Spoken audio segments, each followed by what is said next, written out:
Welcome back to Stasis Geek. Zack Snyder's Rebel Moon has dropped on Netflix, their first real Christmas blockbuster, yeah? Part 1, A Child of Fire. Now, the best way to explain this movie, really simple, of how it's done, is kid goes over to grandma's, grandma goes, help yourself to a drink, and he got Dr. Pepper, he's got his Coca-Cola, he's got his Sprite, he's got his Fanta, he's got even an Iron Brew and some milk. And he gets really confused. And he comes back, Grandma, I got my drink. And it's every single one. Ugh, it tastes disgusting. And the kid doesn't understand why that is. Because he likes every single one of those drinks. But together, it's a bit of a mess.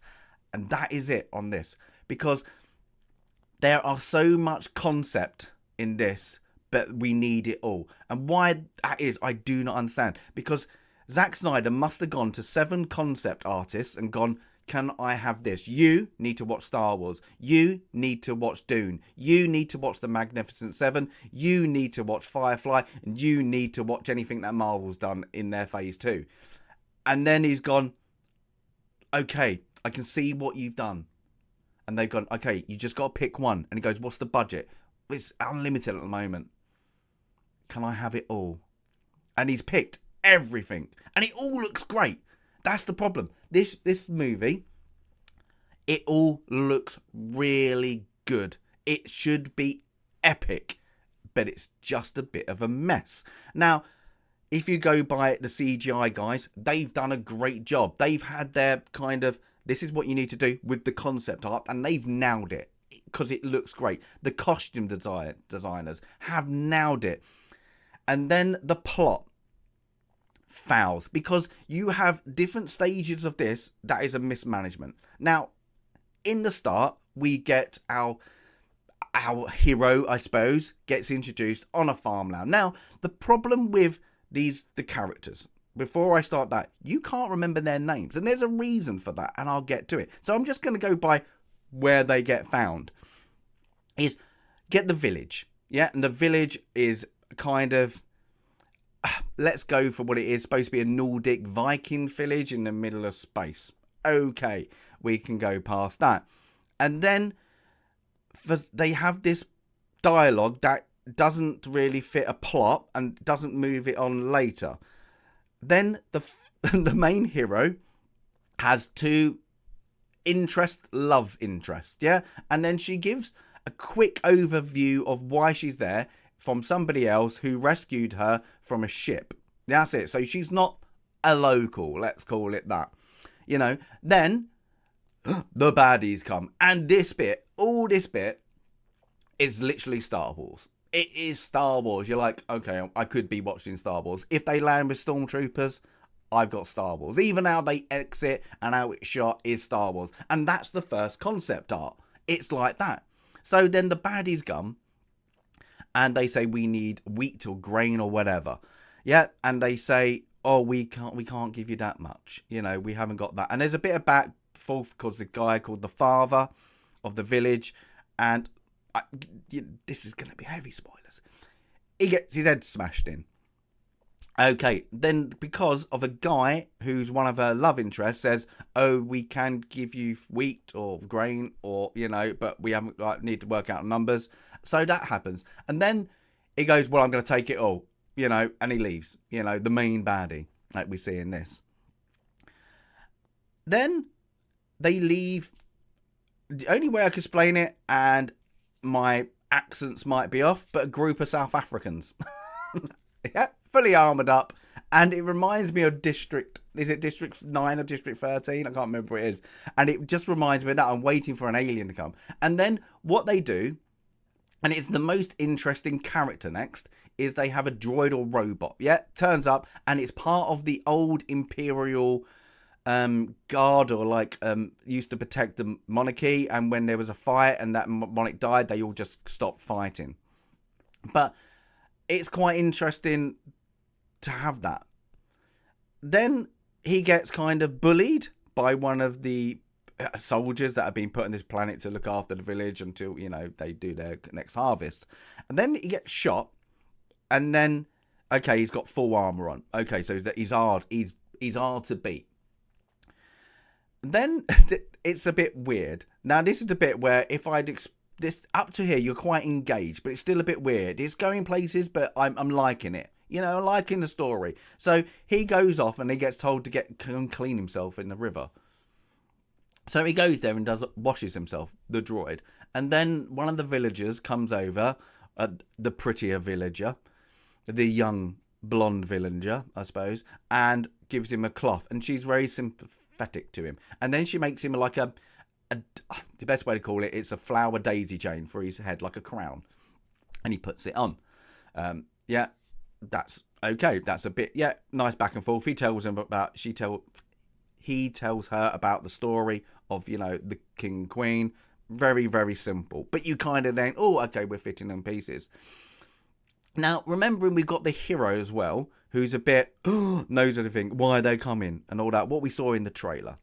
Then there is what you got to say it's going to be. It is a very strange, doesn't really need to be as aggressive as it is.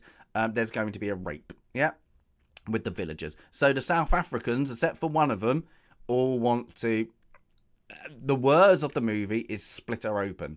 And then you all can have a bit. Yeah? Okay, so the only person that can hear the screams is the person, our hero, who she's around the corner, and then she doesn't want to fight. There's a reason we don't know why, but she doesn't want to fight. But she picks up an axe. Then she goes in, and again, it's the bits in the trailer. And now this is where the movie goes a bit annoying. Because the fight scenes are slow-mo every time, and I mean every time there is a fight scene, and it could be hand-to-hand or firefight, it doesn't matter. They do slow-mo. And it's supposed to give you this look to this movie, but way did they overdo it. I mean, this is like a 2-hour movie. Half an hour of it, you're watching slow-mo. It is really, really disjointed just with that. It is so annoying to watch. So hero beats up all soldiers, gets help though from one soldier in the fight, and at the end the commander of the little unit has a gun, pistol, whatever you want to call it, blaster, to the potential victim's head. And then the robot comes in, droid, picks up a weapon after he goes, kill these two, and then he shoots the commander. And then he runs off. And you're like, ooh, the droid has just broken his own rules, by shooting somebody. He said he wasn't going to do that. They've kind of deactivated that kind of nonsense in them, So we got now our hero. She's kick-ass, she can fight. And then you've got this other soldier, who's just betrayed his little unit, and he's going to have to be, you're thinking he's going to be the rebel. He's going to have to join up and defend the village. Because the next bit is the villagers all turn up. Ta-da! We're all here. We didn't hear the screams, and we just heard that last gunshot. So we're all here now. And the villagers is quite small. So even the screams, you're going to get somebody there. Now, you would also have I suppose somebody making sure there's no rogue animals, or just somebody patrolling or going out for a night stroll. But nobody. They all just, we're all here. And it's a bit, okay, leave that alone. But that's things. But it's the next bits that really are a bit odd. Now, from then, I would say the movie is quite good. It's not brilliant, but it's setting things up. And you're like, they're going to develop the characters, because what we've got now is a small band. We've got our hero, who she's kick-ass. Let's find out her backstory. We have Droid, who's interesting, just broke his own rules. We have now two love interests. One who seems to be now the main guy because he was the wheat harvester. And then we have the other one who's quiet spoken as well. And then we've got the soldier who just helped kill his own little unit. So we got this interesting little unit. And you think we're going to develop this. But no. They do not. They go, next concept art. What did you have? Because now what happens is we have love interest. I'm going to call him weak guy. And then we've got our hero, and that's it. Because Weak Guy, in a previous scene, said, I sold our surplus quickly. Because they need to fit in the next bit is that our hero goes, we need to protect the village. And we need to have this rebel that you sold it to. Yeah, so we need to find the rebel unit that you sold our wheat to last year. Okay, I know who we can find. We need to find this guy. So then them two go off into these horses. I'm going to call them alien horses, to the main town. And they go to the Star Wars bar. Let's call it what it is. So they go towards the, I suppose, salon. And then they get this bounty hunters are taking this guy out, and they got this good attraction. I must say, like, got legs, and they just get stuck into it. Like they can't move. So we get these little bounty hunters. Like, we're going to introduce bounty hunters. No.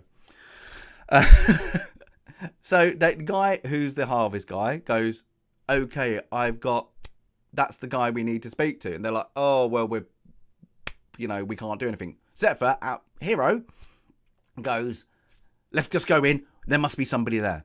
There's got to be somebody.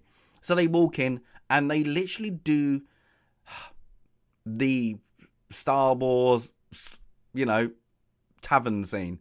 Show an alien, humanoid, and then she goes up to the bar, she orders a drink, gives it one to her, disgusting. And then you have, I forgot his name. Now this is the problem, is you can't remember any of their names. Was it Charlie Hunnam? And he plays, and the only reason I remember his name is how he pronounces it. And I get that in a minute. So you see him taking some money off one of the bounty hunters, like, slyly. And you're like, oh, they're going to introduce this. But no, what they do now is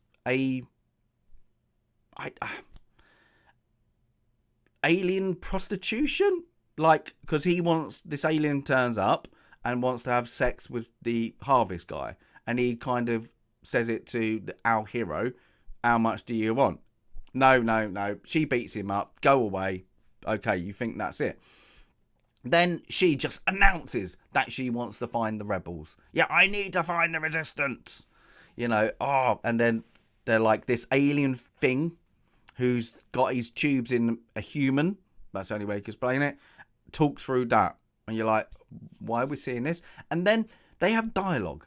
And this movie, they have dialogue. And the dialogue sometimes is quite long. And it's supposed to be meaningful. But afterwards, you're like, I don't get what they just said. Like, didn't move the plot forward. It was just words. It's, again, a bit messy. So, that's happening. But then alien guy comes back. A bit frustrated, must be. But he comes out with two of his mates, and there's one flanking them. Yeah? And, of course, it's going to be a fight. Yeah! Oh, slow-mo.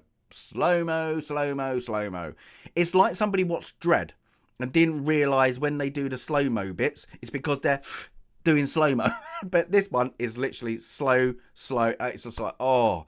But it's good for the effects guys, because they can show the blasters, and that's why they done it. And somebody got a bit excited when, that looks awesome. Well done, guys. Let's happen in every scene.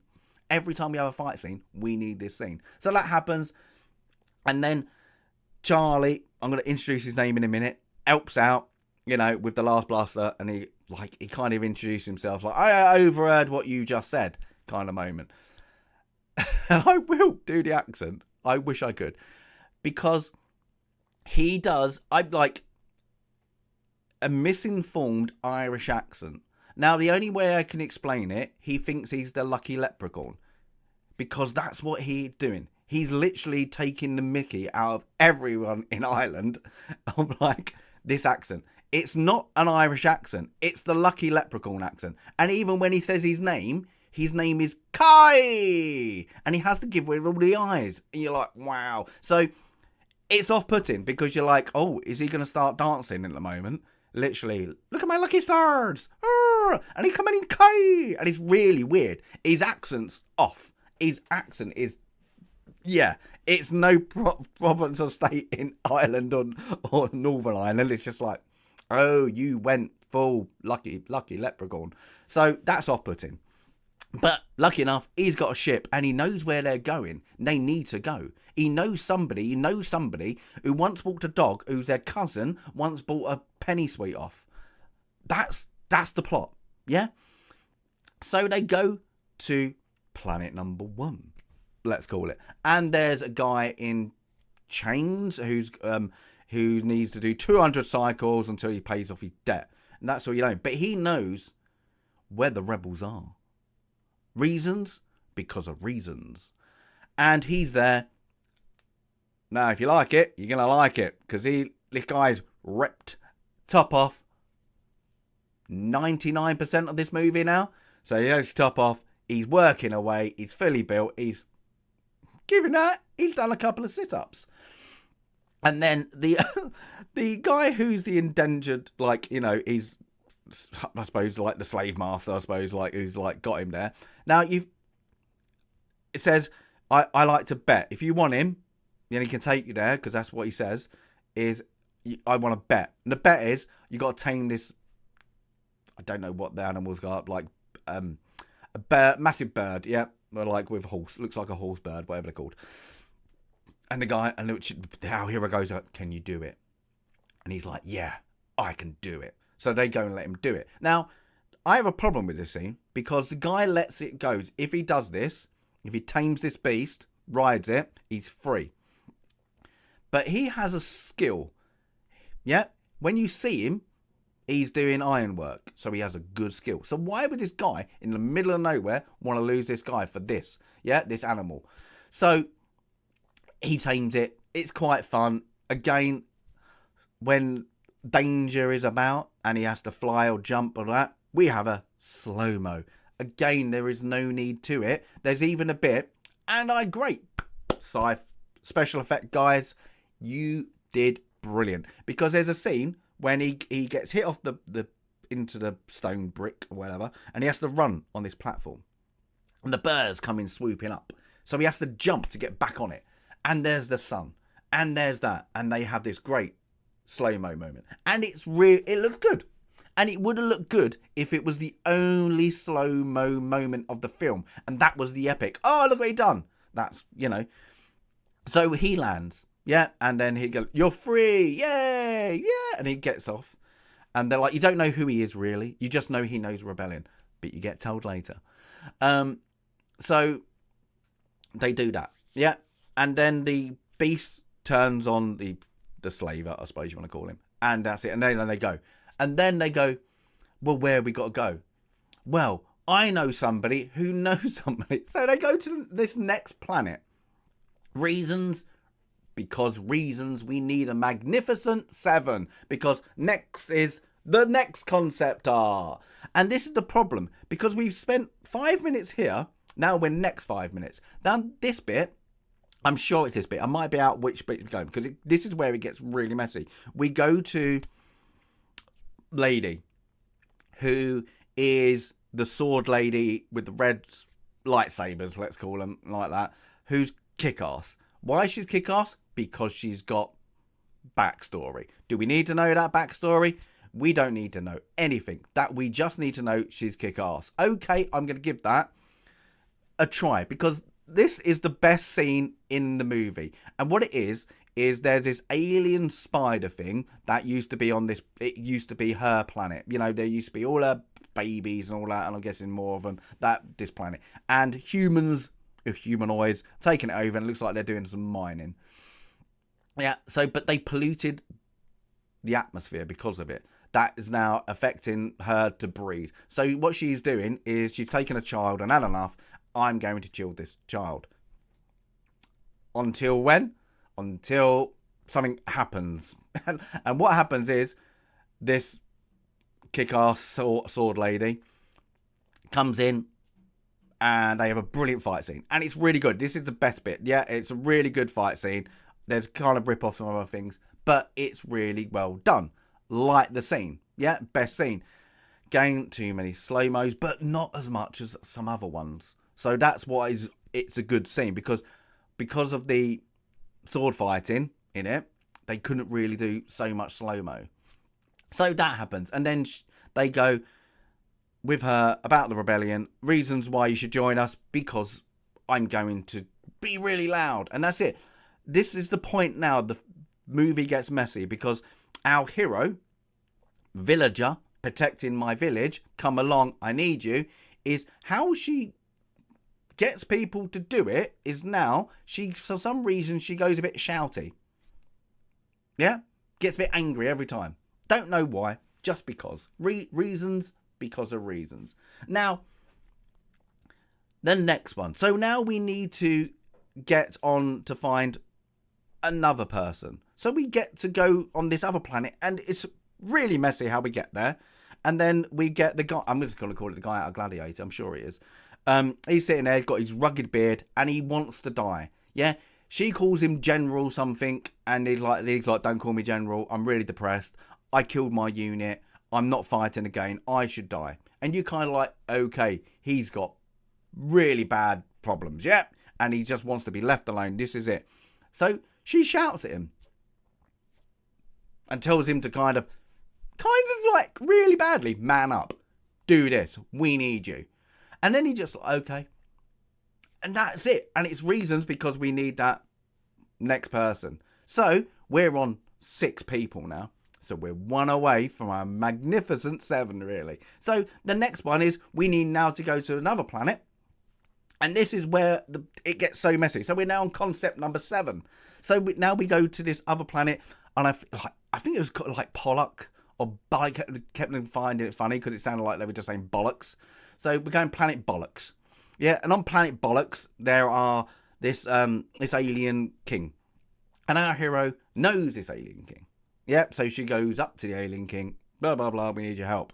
Yeah, but whilst that's there, you forget, because the story is so broken at this point, because we're getting the Magnificent 7, is the reasons that you were originally there, way back, is because you were looking for the resistance. Yeah?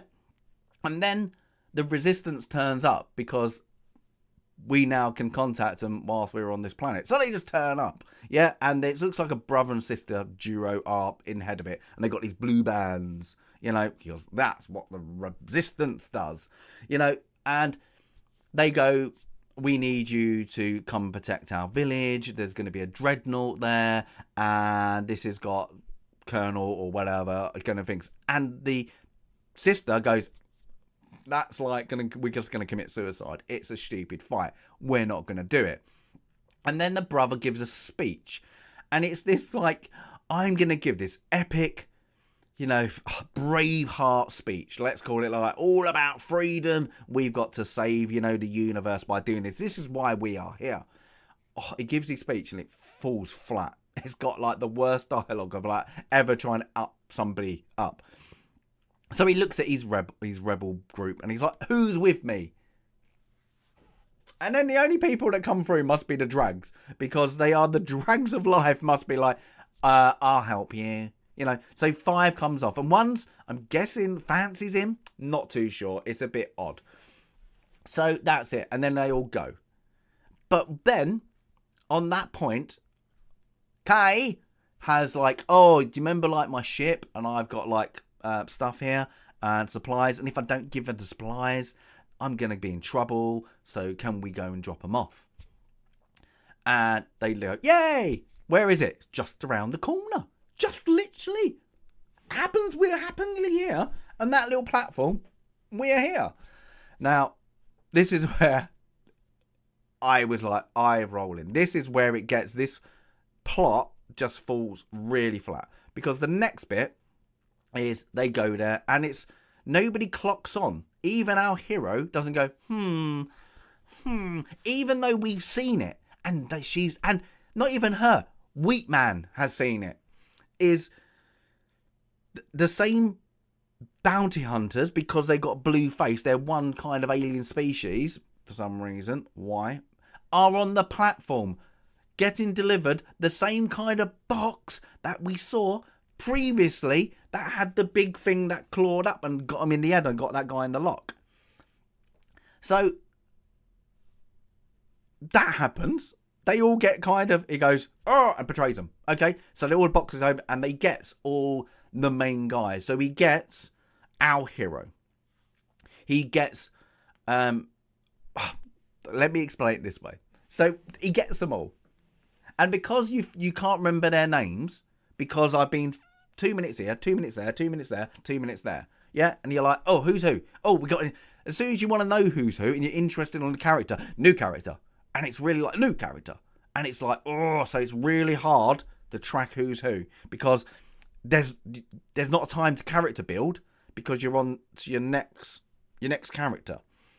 So, of course, Kai, right with those eyes, has contacted the I don't know, Imperial forces, let's call that, the Mother World forces. So they land, and we got the Colonel, wherever he is, turns up with his club, with his little band behind him. It's like, ah, I've got you. I've got you. And then this is where the scriptwriter must have realised we don't know who these people are. We've jumped. So we need somebody to quickly explain who is who. And it's brilliant. It's the most stupidest way to explain a character building without doing character in a movie. Because, of course, they're all there. Like that. All stuck. And he goes one by one until he gets to our hero. Yeah. So he goes, look, we've got... I can't remember the order of the people. But let's say he goes first one to the guy who's ripped, done some sit-ups. And he's like, we have royalty, Prince Tarek. And you're like, he was a prince? Where did that come from? And then you get to the next one. And this, I'm going to have to rewatch this bit. Because if he, like, I was like, did he just say that? The gladiator guy, who's the general, he's not just the general. He's the greatest general. It's like, wow, okay. Then you get to sword wielder. And he calls her a different name. You're such and such. Your reputation. Blah, blah, blah, blah. You killed 16 things. So he's trying to up her up. Like, oh, that's why you're here. Because you killed so many people in, like, our forces. You like so many generals or whatever it is. And then you get to our hero. And he calls her. This is where I forgot her real name. I think her fake name was Sarah. And then they call her birth name, I suppose you want to call it, or her adopted name in this, because there's a plot in this somewhere. And he calls her, and he's like, you are the most wanted ever. Why? We're still not going to know, really. You would think at this point he's just gone, no, but we're going to keep this a secret. But you're the most. You're the most valuable. You're the most wanted person in the universe. Why? We're not going to tell you. We're going to make you wait for part 2 because we're not going to introduce the characters like until then. No. So that happens. And of course, you've got them all lined up. They're all there, except for Weak Guy, because they didn't have one. They didn't have spare for him. So they just like that. So Weak Guy, and literally, the rebel guy's there as well. And he's like, oh, you're the rebel guy. You know, where's your sister? So Kai comes out with like, oh, we should paralyze them for the travel. Yeah, because all he's going to do is take them off and crucify them in the Senate building in front of the... I'm going to call it like Lord Protector. Let's just be honest. That's what he is. And I'll explain that in a minute. And this is where it gets really stupid, but looks good. Only way I explain it, because again, the CGI guys did a great job, but how this all planned out, it wasn't good. So he gets this little device gun that you see a bit earlier, and it's a pointless thing, so I won't go through that. But he's like, you've got to paralyze them. So they like this, when they're shackled, there's like a little hole at the back, and they got to kind of paralyze them. Paralyze them, breaks the neck, but they, I'm guessing, stay alive. And he's like, I'm sorry, Mr. Weak Guy. And then even Kai's like, I know you love her. You've always loved her. You've got to do this. And he's kind of doing it. And he's like, I'm sorry. Now, he's surrounded by, the bad guys, the Mother World forces. And Charlie's behind him. But he's up. He manages to get down, get up, turns it, and then shoots him. And at that moment, I don't know how, but all the devices break, kind of like that, and they all get out. And then we have slow-mo fights, yeah? So everybody starts fighting, blah, blah, blah. And then we have a gunner, yeah? So the forces are trying to get into their ships. Like, we have a firefight, some kick-ass bits, all in slow-mo. It really off-putting. It's not very good. But whilst that's happening, Colonel Guy has ordered the gunner in their aircraft above to fire down on them. Yeah, and he's in like an old, like, it's supposed to look like, I suppose, an old Second World War gunner turret. Yeah, it's down there. It's really small. Yeah, it's not, as I was led to believe when I first saw it, it's not a pilot seat. It looks like a gunner seat. That is it. So he fires down. There's a bit where the rebels who were like, I'll come with you, all get wiped out except for one who really likes that guy, like the main guy.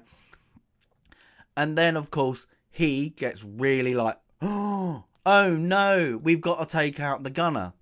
Oh, look, this platform leads right up, directly things. And I can jump that because I know when I run up there, I do it. And then they do the slow-mo, the ultimate slow-mo. They just don't do a slow-mo of him running up. They do slow-mo people watching him run up. And slow-mo of the gunner waiting for him. And they get to the top. And this is where it did make me laugh. This bit did make me laugh because I was like, oh, he's just going to go there. And he's got his spear or whatever. And he goes up, he jumps up, and he smashes through the glass. And you're like, the gunner's, oh no. And the gunner goes, hold it, I'll just move. So that bit did make me giggle. Probably because it was so stupid. So that happened, and then the gunner just fires. And he shoots him. Yeah, and you think, well, he's going to die. That's funny. And he's struggling. But he managed to get one out and then spears the gunner. After he gets shot, I think two, maybe even 3 times. And then dies. Yeah? Now, when I thought this was just a gunner turret, it wasn't. This was gunner, pilot, full control over this like 500-ton spacecraft. And now guys are on a platform. Yeah? With a supply platform. And the ship is coming down and down and down. And it hits it. And everybody should be dead. Because it's just going to rupture it and boom. Everybody's going to get thrown off. No. What they do now, and the only way you can explain it, is that Star Wars movie, game, is where you have to slide down. Yeah? That's what they do now. But only to 2 people. Our hero and the Colonel, of course, or whatever rank he is. And they fall down. And then he lands on this platform. And then he's got his staff still. And then she has a gun. And then she falls on it, but has lost her gun somewhere. Yeah, that's it. And then they have a fight. Yeah. And you think, well, this is going to be quite equal because they're both trained by the same military. Yeah. So they're going to probably have the same training. But she's more kick-ass. Yeah, let's just go by that. So it's quite a good fight scene. A bit slow-mos now and again. But this is where there's a bit in it. That she breaks his staff so he can't club her. And then stabs him with the end of it into the leg. Now, this bit they make a point of showing. If you look back in it, they make a point to this. Is he gets it out and it drops or he flings it like as he rips it out. To show the height of where they are. And it flies down. And they are high. I mean, literally in the clouds near enough. Yeah, on this platform. Yeah, so this is really, really high. I mean, skyscraper high. So they have a fight. And then, of course, he gets the upper hand. She gets the upper hand. And she gets the upper hand. And then, finally, she gets the things. And stabs him with his thing. Like the end of the shaft, and then he boom, gone, plummets to his death because he's that high up. He's going to be a pizza at the bottom. Now, greatest general ever, after this happens, they all kind of get back and they're all together, gives this another, I'm going to give the epic Braveheart speech with dialogue that falls flat. So he gives this whole speech about, we're not just doing it for this village kind of thing anymore. We've started something today. We've started the rebellion kind of moment. And it's just like, what? So this is where concept number 7, is in play. And you're like, oh, what is going on? So the movie kind of dies down now like that. But it's, now we get this bit, what they have to set up. Because at that point, I'm like, this is kind of like end the movie. This isn't like set up for part 2. And they must have realised this, that they've just killed the main guy. And then somebody went, we need to bring him back, don't we? How do we bring him back? And it's really stupid because he would have died. I don't care what technology you say you've got out there. He would have been pancaked because now they've got like a ship that comes in and he's literally on a rock bed. Yeah. Not moving. I'm like, there's no blood. Okay. He might have some different things, but he would have crushed. He would have been literally from that height. There is no way he would not have lost a leg. Let's say that, like mangled up. They get him up. They put him into this machine that has tubing, liquid. I don't know where I've seen that before. Bath the tank. And then he goes up. But then what they're doing is they need to communicate him to, I'm going to call it Lord Protector. The Lord Protector. Who then you go, the Lord Protector. It's this guy. And what this guy is that you kind of briefly shown is when they've nicked the idea of Thanos and Gamora. And that is our hero's journey. And I have to backtrack slightly here. Because her whole point is her world got destroyed. Yeah, in fire. Child of fire. Yeah, when she was there, the main general of like that, who was the best general ever, not that one, but another one, met her. She had a pistol. He wanted to die. The pistol didn't, she fired it as a young kid. The pistol jammed, didn't fire, or was out of ammo. Maybe he knew. But then he takes her under his wing. Yeah. And she even says at one point that she was mind wiped, manipulated. So her whole backstory is this guy takes her on under the wing. Don't look. I've destroyed all your planet. And then he makes her the best fighter ever. Yeah. Under his wing. He's the general up there. Got the king. And he kind of quickly gets her, in places and promotes her and all that because he's the best ever, by association. And they had this weird moment where they're cheering, the king's giving a speech, don't know what about, but then it gives like rows and rows and rows, like, like Force Awakens, or like Stormtroopers. They could have just been in Stormtrooper outfits, really. And she cheers and she hugs a couple, because that's what soldiers do. And then she kisses somebody. And you're like, okay. And then you have to remember, back in the trailer, there was a guy who died and it looked like her love interest. And it was. But there was no develop on it. All that she says in this is we were, at basic training, we were encouraged to pick a lover. That's it. I'm guessing to get the numbers up. It doesn't really explain, so why wouldn't she be pregnant there, like later on? And then they come out, she got like a commission at 18. Okay, I can live with that. And then she's getting he dies, she's in charge, blah blah blah. But then it goes into another bit, is where she, from his say so, she got given the protection of the princess. Now remember, the princess, the king, they all got wiped out. Yeah, they got killed by Mr. General guy, who's now Lord Protector General guy. But there's this scene where she's got a dog, and the dog goes into the forest, snowing, so because it looks cool when it snows, and these birds come up. And then the dog brings back a dead bird, guessing he killed it. And then, doesn't really show, but then it gives this thing about the light. There's a weird magistrate, and she's looking at this princess, and she brings back the bird to life. Yeah, I'm like, okay, that's your I'm guessing what you tried to do with the Force. But are we going to see more of that? Is there like something about this? Are you going to tell us more? This bit is in, and it just goes. Yeah, and then so you get told, yeah, they died. And so now you're thinking, hold it, where's the plot point from her being villager? Okay, she escaped. Why? Is it because she escaped because they killed it and she rebelled against that? Or is the kid alive and she put it in hiding? Is it, we're going to explain anything about this hero's journey? No, because we don't have a character build. We just have concept art. That's it. Yeah, so we don't get why this is happening. So we know they call it the adoption, like, and I'm like, okay, whatever. So the guy goes up and then they go into this, I'm guessing it's supposed to be a virtual reality world. Yeah, because they can interact physically with each other, kind of. So he's on this ice and there's like aliens under the water, like fish, I suppose.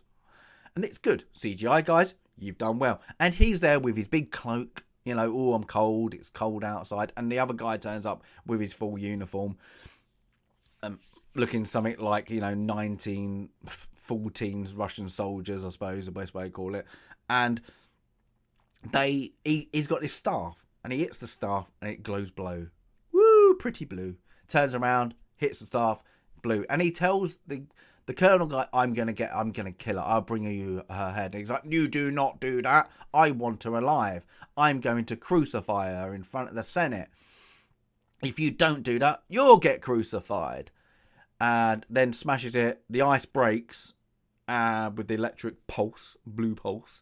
And then he goes back into his real state, I'm guessing, real world, with all the tubing. And then the doctors who are trying to guessing they did revive him because he had a signal, is like, oh, there is no signal. Oh no, and then hit him with everything. And he hits it and it's, that's how he arrives.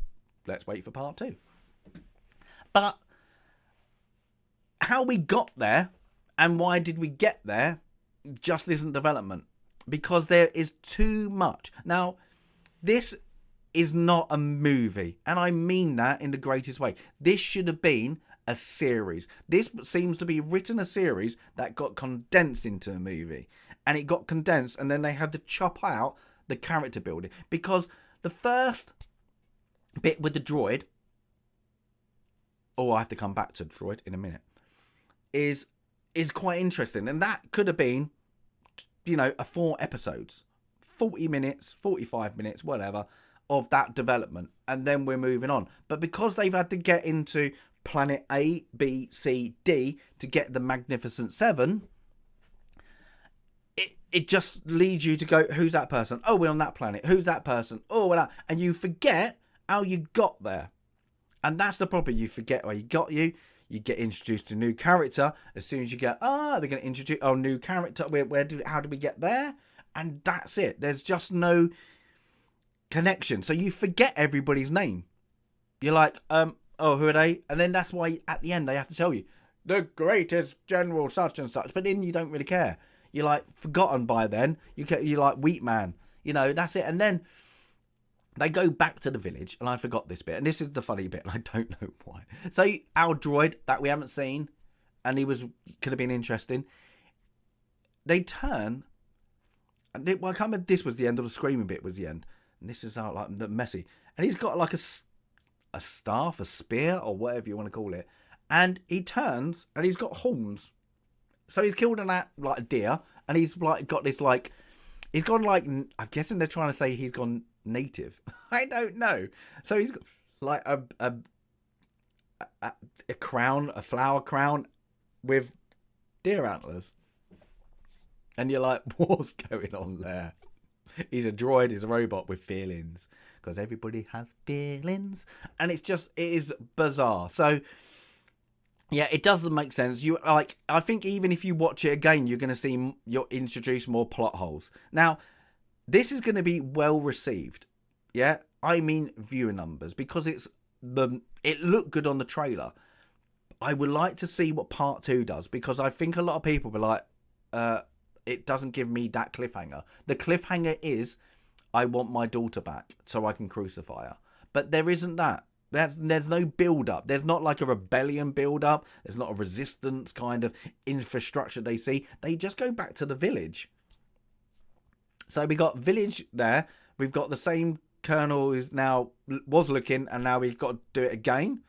And it's just bizarre. So I don't get where this was going and what they thought was going to happen. Now, it is butchered from the pitch. It is so butchered because there's so many Star Wars references, and then we're going to have to just tweak it so we don't get done by IP. That is weird, but you're going to get some defenders. You're going to get people who like Zack Snyder, who will always defend Zack Snyder, who are going to love this. You're going to get people who are just casual viewers who are going to like it. It look good. It's interesting because of how it looks. Then you're going to get other side. It's just going to be hate for hate's sake. That's fine. But then you're going to get this mid-range, because this movie is a mid-range. It's interesting, and then it just falls flat because of no character development. It's just the plot with the characters are mismanaged because you're expecting to see something. You get introduced, like the princess. We're going to get why she got powers. Is there like a religion around it? Is there something like that? But you don't. It just skips on, and we're at the next person. Yeah, so there's too many elements here to make the plot fit together. You know, if they introduced, the two people in this scenario, and then we're going to have the Magnificent Seven later on in part 2, you could have kind of panned that out. But there's too many different people disappeared. Love interest number 2, didn't see. Soldier with the South African disappears. And that's the problem. Droid guy who was disappears. They all just go. So when you get introduced to somebody and you're like, interesting. How are they going to develop? Oh, gone. New person. Ah, interesting. Oh, next new one. New one. It's that. And that's why I was saying it's like the kid was allowed to pick what drink and picked them all. Because that's it. Because every concept is beautiful and well done. Yeah. Slow-mo, I hated. It was overdone. Yeah. But the concept was great. But just do one. Yeah. This could have been an epic. They could have done the Magnificent Seven because that's what they were doing. And did one character. Boom, boom. Make this movie like 120 minutes or 90 minutes or whatever. And close it down. Boom, boom. And literally go, we got the hero with, I'm guessing, the love. That's the first one. And we're going to get their backstory. The villager's backstory and her backstory. Then at the end, we get introduced to Magnificent Seven number 1. Boom, boom. And then it goes on and on and on. And that would have been it. And that would have made a good chunk of sense. But not going in going, here's a new planet. It looks great. Look what we've done. Spent a budget. And you're like, ooh, this is actually really interesting. Oh, new one. And that's the problem. So it falls well flat of what it should have been. It's a visual spectacle. It's going to have a lot of gifs. A lot of people go, look at this. How can you say this was rubbish? Because of the CGI moments. Top guys. Clothing. Yeah. Top. Direction. No, it's like, if I had to explain how they directed this, Zack Snyder, he's just directed it like Firefly. Josh Whedon. So it's kind of weird. He's literally gone, it's a bit. So that's it. It falls a mess. It isn't bad. It's literally, you be pushing to give this a 6, but it isn't below a 5. It's not a 2. It's not a that. It's a 6, 5 or 6, because it just doesn't go anywhere. You're excited, and then you're like, and then you probably, because it's on Netflix, you're going to turn to your phone a lot of the times because it just goes, and that's it. You're wanting, I need to know this. I want to know this development, and they just don't show it. They show you snippets, and I mean snippets, and they move on to the next concept.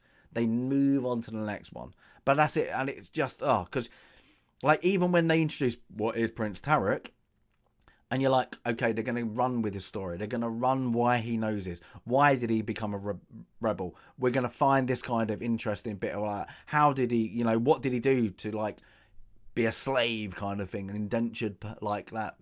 And they don't. They just move on to next week because they need to get the next introduction of the next character. And that's the problem. When you get to part 2, you should have had that character build, but there's too many characters. It's literally making things. You should have had 5 max, what you had at the beginning, let's say that, kept with them, and then had a rebel force. That they were like, no, you've kind of stumbled into us. Not that we need to save our village to shouty, and we're going to now save the world, the universe. Yeah. Don't know how they're going to get there. I think how they've set it up, part 2 is going to be more of a mess because they've got so many plot holes they didn't fill. And if they just go with it, it's just going to be a bit of a mess. So for me, it's if I had to go the half, it would be a 5.5 easily, this one. So proper mess. Zack Snyder, yeah, kind of a miss. The first trailer is better, and you learn more from the trailer than you do the whole movie. So if you're not into this kind of sci-fi stuff, give it a miss. If you like sci-fi, I think you're going to find this kind of boring because you want that development. But if you just want spectacle and a lot of slow-mos, this movie's for you. But yeah, give us a comment if you watched it and your thoughts, because there's a lot in this movie. It just doesn't come together. But yeah, as always, give us a like if you want to like. Stasis Geek out.